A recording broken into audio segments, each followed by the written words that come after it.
And we're back. Howdy y'all, this is Ethan Bonreal playing more Oracle of Seasons, and last time we were here, we completed the Unicorn Cave, which was the 5th dungeon of the game, and we started making preparations to head to the 6th dungeon. Because this is a Zelda game, and once you beat one dungeon, you go ahead and start heading to the next one. So to do that, we gotta make some pit stops here. We have 3 pit stops to make. We need to stop here to grab the red ore, and then we need to go grab the blue ore, and then we need to go mix them together to make a hard ore. And the reason for that is the hard ore will let us upgrade our shield. But this also gives us an excuse to basically cross damn near all of Subrosia, because we are going to go to the literal opposite side of the world to get this blue ore, which is fine. Sometimes it's nice to leg it a little bit here. So how are y'all doing? I'm doing just fine. This is day 2 of recording. The previous 3 episodes were in one recording session. I'm planning on doing 2 or 3 episodes today, so that I can have some stuff to upload for this upcoming week. But basically, I had a pretty slow day. I did work, and I worked a lot because we were really phenomenally ultra busy at my job, and 2 people called out. And so basically, I just had to work even harder, which is fine. Because sometimes when you're at work, you have to work hard, go figure. But, you know, it's nice to also not have to work hard sometimes too, you know. But other than that, I'm fine. There's nothing to really complain about. I was only there for 4 hours. It wasn't a big deal, but it was like during like 4 really busy hours. Because on Sundays, everyone gets out of church almost at the same time, and we just get very abruptly slammed with lines of people who are leaving church, and parents who are very cranky with their children who are not happy to be in church clothes, basically. And that's fine, it's all amusing, but it does eventually wear on my patience a little bit, because children love to speak in all caps with their mouths, and by that I mean they love to yell. But whatevs, it's part of life. Sometimes you gotta work hard, friends. Other than that, I ain't do nothing. I have been listening to the MapleStory soundtrack a lot. I fucking love the shit out of it. I don't know if I've mentioned this, but I found my first internet love on MapleStory. And I guess I'll tell that story after we do this stuff with the hard ore, because we have a lot of walking to do in this part of the video after this. So I'm going to put that thought aside. We're going to think about MapleStory after I mix this hard ore. Hello. You have the red ore and the blue ore? Did you come to mix the 2 to create hard ore? Damn right I did, kid. Then we'll get right on it. And they are about to show out. Get ready for it, kids. And get ready and kill them with it. So this little dance they're doing is using music from Link's Awakening. Basically, in Link's Awakening, when this music plays, a character who's like a comic relief character is getting chased by a swarm of bees after they knock a bee's nest down, and it's hilarious and cute, and Link is just staring at him the whole time with his creepy blank stare he has, because he's just an 8-bit sprite. And it's very funny and a little bit unsettling. Here we got the hard ore. But now you know a little bit of Zelda trivia, so take that and do with it what you will. But I'm gonna take this hard ore and I'm gonna upgrade the shield, because I'm tired of having this piece of wooden dookie that we have in our inventory. So to upgrade the shield, even though we got the hard ore, we do need to make one more pit stop. And this will give me a chance to talk more about MapleStory, but basically, I played MapleStory like really obsessively for a long ass time. Oh my god, it's really easy to forget that like KMMOs like really dominated the Netscape for a long time, and that MapleStory and Nexon by extension, or I guess was at that point in time, like really a lot of people were into it. I remember thinking MapleStory would be kind of fringe, but a lot of people I went to high school played it too, which was interesting. But I gotta stop talking about that for a second, because we're here. Welcome to the Subrosian Smithy. We do the finest work in the land, but we only take on jobs that interest us. The two in the back are the masters of the trade. I'm just a manager. Huh? The master speaks. Is that so? The master misses nothing. That hard ore could make your cheap shield amazingly fine. So what'll it be? So, you gotta choose carefully. If you say make it fine, he'll be pissed off and be like, how dare you assume I'm gonna make you a good shield, you asshole. So we need to say, do whatever. Just fuck me up, man. Say no more. Master, he says, do whatever. And... sorry for the wait. This is why he's the master. The finest work in all the land. Take it and treat it like a heirloom. I will, because now we got the iron shield.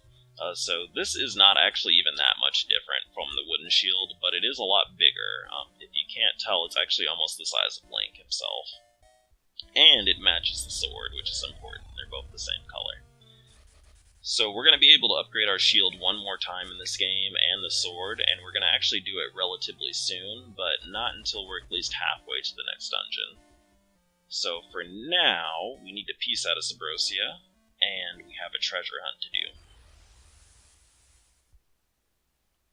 So I'm going to open the map real quick. So you can see these 4 little blips on the map. When I bought that treasure map in the last video, which I never explained really, basically what that did is highlighted the 4 keys we need to access the next dungeon. We need 4 keys, they're all shaped like geometric shapes, so one's a pyramid, one's a rectangle, etc, etc, etc. And I did mean pyramid. One is a pyramid and the other one is just a square. It's not like they're all 3D shapes. But, hey, a geisha seed, what the fuck? Or a gasha seed. I don't know how to pronounce it. It's Gasha. You got a gasha nut. Let's see, we got a ring. That's garbage. You know, I could use rings in this Let's Play more, but it really actually makes this game really fucking easy when you use the rings, because they really increase the amount of damage you do by an ass load, and it's at a certain point in the game when you have certain rings, it makes it so that you literally like 2 or 3 shot bosses with spin attacks, and it's kind of ridiculous. So, for the purpose of keeping this shit interesting, we're not using rings. I do have that fist ring that I've had for a while in my inventory, but you know, that's just gonna hang out there. I've kind of grown accustomed to it. But anyway, back about Maple Story and this boy I used to like. So I met my first internet crush on the internet. Fuck off, Maple. First internet crush on Maple Story. And I feel like a lot of you probably have had similar experiences where you're talking on the internet and you're talking to like a boy, and they assume maybe you're a girl because you have a very... I don't know how to explain it.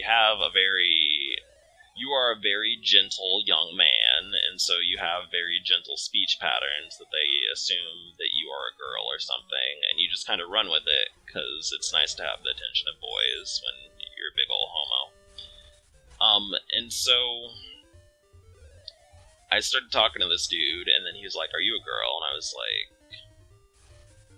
maybe. Basically. And then eventually I revealed I was a homosexual. I didn't, like, lead him on or anything, but I was just like, what do you need to know? And eventually I told him I was gay. It was, like, the same day. And then we just became friends, but he was straight. Fell in internet love with him. And grew up as a person because of it. It's a very awkward and hard story to tell. I'm actually blushing a little bit. But, oh man, I love the shit out of that boy. Like, I would stay up so late just to interact with him and talk to him. We got the Square Jewel, so that's the first one. And I would just waste all my time trying to be around him. I was actually really terrible at Maple Story, too. I was so embarrassed at how bad I was at that game, but part of it was because I had ADD, and I could not deal with grinding in games, and Maple Story is an extremely grindy game, where you have to just hunt for loot until your eyeballs fall out. Which is ironic, because I actually like Diablo 3 a lot, and I like the Diablo series, which are also very grindy games, but I was in a different place in my life then, and I just didn't have the patience for that. But I fell in love with this boy. I was actually kind of seeing someone at that point in time. I say kind of,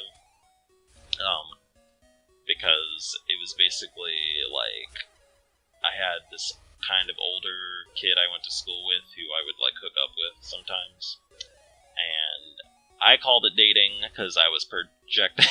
I was basically I was desperate, and I wanted a man, and he was just like, whatever, bro, just suck my dick, basically, and I got to be that person's penis cozy for a while when I was in middle/high school. I really wish I kept like a journal from this period of time because it would help me. I'm gonna get that chest to the left. I don't know why I pointed my finger because you can't see it, but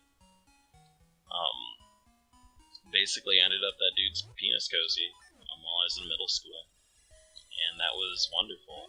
I usually do not talk about this because I really do not like talking about my life prior to high school, actually, because it is, frankly, I have some pretty horrific memories from that period of time, and so I don't generally like talking about it too much, but, I'm in a okay mood right now. There we go, give me my 20 rupees, fuckers. So the next place we need to go is actually actually, before we go to the Sunken City, I'm going to show y'all something. I'm going to go ahead and head up here. But I really do not like talking about that part of my childhood at all, because it's very horrific and terrible. But that was a very interesting period of my life. I had just moved back to Texas. I was hanging out with my cousins a lot. My dad had just retired from the military. I was coming into my homosexuality, and consequently was a very moody preteen. Moody and anxious preteen. I had basically ended up in school. Sorry, my mind's kind of flooding with memories. I basically in school, by some chance, I ran into other homosexuals, like the guy I said I was dating, who I wasn't really dating, I was just sucking his dick, and I just started meeting other gay men, and so, well, not men, gay boys, really, and that was a very interesting period of time, and I realize, that is very different from a lot of people. A lot of people don't meet other gay men until they're, like, in high school, or until they graduate high school, or until they're basically adults, but I started really early, and we had a little queendom going. Not necessarily, like, a gay friend group, but, like, a circle of acquaintances, maybe. I don't know how to explain it, like... See, the thing is, like, gay boys are, like, really threatened by each other in public, and tend to feel real uncomfortable with one another. And so, I was interested in meeting men who liked men, because, like, I wanted to, because I was also gay.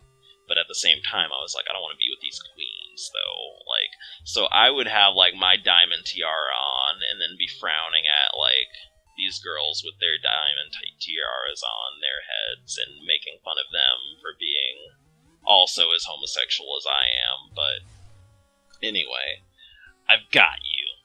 Nar har har, I'm Vire, Onyx's loyal henchman. Onyx has ordered me to stop you, so I moved the pyramid stone high onto this cliff. Get it if you can, asshole. Okay.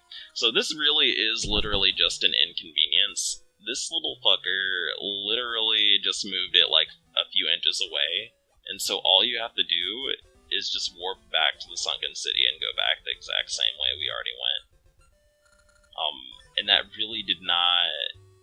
That just wasted like 30 seconds of time, and that's actually kind of the perfect form of evil, where you don't really impact someone too deeply, but you just really inconvenience them for no fucking reason, and that is literally an aesthetic I can get behind. It's amazing to me. But anyway, we already got 3 of the gems. Oops, let me open the map. We need to pick up the last one, which is going to be near Spool Swamp. so we need to go to Spool Swamp, which means we need to warp to where Pegasus seeds are. But I guess what I was trying to get across with what I was saying before is, like, have you ever met, like, almost said an anti-homosexual slur. Have you ever met another homosexual who, like, is like, ugh, girl, I don't want to be around all those queens, and then they're, like, pricking their thumbs on their pointy little queen crown? Or really kind of like you know those conical hats with, like, the tassel in the back that you sometimes see princesses wearing in the stories? Like, they're wearing basically that and being like, I don't want to be around these other queens, but they're also literally even bigger queens, and it's just really wild to me. But it's just kind of an accepted part of gay life. Like, gays tend to be really threatened by each other for no reason, and that's fine. And part of it's just man competition. Sometimes folks want to compete over men for no reason, or access to men. And then also just because people kind of push us, in my opinion, towards being a little bit mean to each other. But that's going to be for another video, because that's a long-ass discussion. Anyway, oh, Keeper of the Essences, I have awaited your arrival. I give you this. You got the round jewel. But basically, when I was, like, 14, I hung out with other gays, but, like, very distantly, because I didn't want to be like them, because I always had to look for some reason to think that I was better than them. So I could protect my little fragile gay self-esteem. And eventually I became the queens that I feared. I became even gayer than them, and that's wonderful. Not really, but that's another saying, or another thing I've noticed, is, like, when you're young and you see, like, someone who's, like, openly homosexual, and you're like, ugh, I don't want to be like them. And then, like, a few years later, like, you're crossing your legs in public and, like, smacking your lips and kind of walking your little gay walk, and then you realize, holy shit, I've become the queen that I feared. And that's beautiful to me. We went the wrong-ass way. We need to go back. See, this is what happens when I'm getting into talking too much. I end up going into random-ass places. Whew. Man, you know, it is real hard to commentate and play this game at the same time. Because I literally have not been paying attention to anything I've been fucking doing. This is live commentary. I am 90% sure this is the way we're supposed to go. 90% sure this is not the way we're supposed to go. In fact, I know where we need to go. We need to go back to where the Pegasus seeds are. I went too far already. There we go. So we need to go over here, and then up. And we will be in the right place. Get out of here, crows. And we made it. So I am going to end the video here. This is where these jewels that we've been picking up go, so that we can access the next area. On the next part, we're going to put the jewels in so you can see the cutscene and get hyped. And we are going to enter the way to get to the 6th dungeon, but we have a lot of puzzles on the way, and we do have an upgrade for our sword to pick up. So in the meantime, I'm Ethan Bonreal, and I'm gone, so see you nerds. Bye.